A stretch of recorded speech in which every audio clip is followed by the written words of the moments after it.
El 10 de septiembre se tiene como día evocativo de la prevención del suicidio tanto a nivel mundial como a nivel nacional.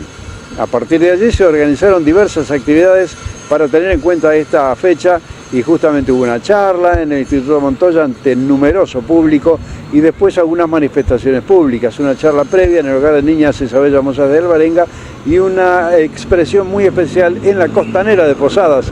Hasta allí fuimos a charlar con un especialista en el tema. Doctor Stein, una jornada muy especial aquí en Posadas. Bueno, tan especial que ponerse en contacto con 600 jóvenes en un salón grande, luego en el Hospital de Pediatría, para poder hablar, entre otras cosas, de los factores de riesgo que tiene que ver con esta problemática tan crítica y en crecimiento como es el tema de los suicidios, es una oportunidad invalorable, ¿no? Y al mismo tiempo confieso con el temor de que la experiencia mía, que viene de trabajar básicamente en el tema de desastres, de situaciones disruptivas, y más que nada en el último periodo en el tema de las adicciones, cómo hacer que entusiasmar a los jóvenes que entre otras cosas puedan trabajar para disminuir los factores de riesgo, entre ellos el consumo inapropiado de sustancias psicoactivas, ¿no? De modo que este escenario, digamos, lo mismo aquí, fuera, en el salón, en el pediátrico, encontrar, digamos así, mucho interés para tener información sobre muchas cosas es importante. Y como yo digo, el tranquilizante más importante es la información y la buena información apropiada. Y esto, por supuesto, valorizo esto en tanto me identifico mucho como adulto mayor con la tarea de ustedes, ¿no? Bueno, ¿hablar o no hablar del suicidio? Yo creo que hay que hablar, en el sentido de muchas cosas que no se le ponen palabras en general, ¿no? Puede haber situaciones particulares que pueden no ser, pero siempre, como tú sabes, en las cuestiones, cuando ahí aparece un aspecto contradictorio, ver qué es lo principal y lo secundario. Lo principal es hablar.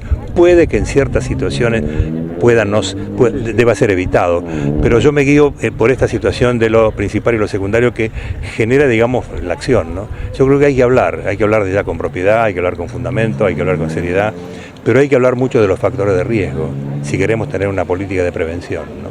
Entonces no salir del ámbito, digamos así, de esta sociedad que nos culpabiliza de todo, pensar también en términos de los condicionantes que pueden determinar llamados factores de riesgo y trabajar principalmente en eso que es la prevención. Y por supuesto tener también una política, dada el evento, dada la situación, de lo que llamamos los primeros auxilios psicológicos, el fortalecimiento de la situación grupal, familiar, el contexto, digamos así, del sistema de salud, y no solamente de salud, que pueda sostener esta situación. ¿Por qué? Porque le atribuyo mucho al valor de lo grupal, en la medida que lo grupal no es solamente juntarse para hablar, sino es juntarse para reconstruir vínculos que cuando se produce una situación disruptiva en un grupo familiar o en un desastre, lo que hay que reconstruir son esos vínculos, que en última instancia, como tienen historia previa, son los importantes para restañar las heridas que se producen en estas situaciones. Leí esta mañana datos estadísticos que habla de algo así como un suicidio cada 40 segundos en el mundo. Es decir, ¿cómo no hablar de algo así, no? Y bueno, yo creo que hay que hablar, se habla cada vez más, no porque se visualice más, sino porque es evidente que ponerlo en esa condición es que tenemos que hablar de un tema que incumbe a la salud pública. Cuando digo salud pública no me refiero al sector estatal de la salud, me refiero a lo que tiene que ver con lo que afecta a la población.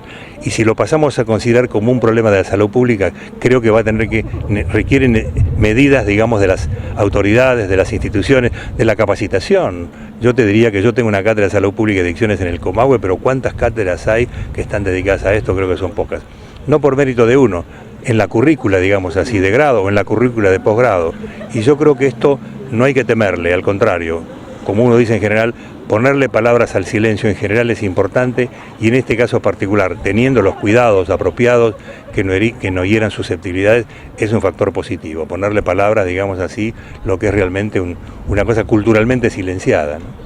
Y que eso requiere, digamos, por supuesto, esfuerzo, capacitación.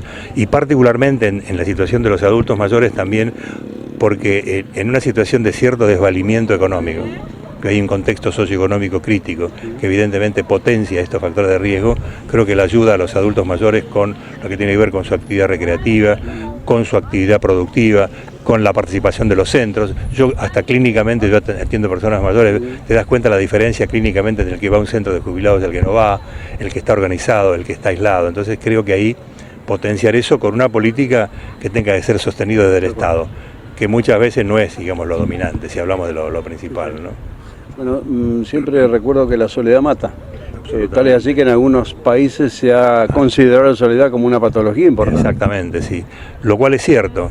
Soledad en la medida en que, como en realidad uno no nace solo, sino nace en un contexto grupal, la reconstrucción de lo grupal implica la posibilidad de fortalecer lo que nos constituyó como ser humano. Nadie se constituyó como ser humano social solo. Por lo tanto, la soledad es una especie de retroceso en relación a una instancia vital que nos constituyó como ser humano.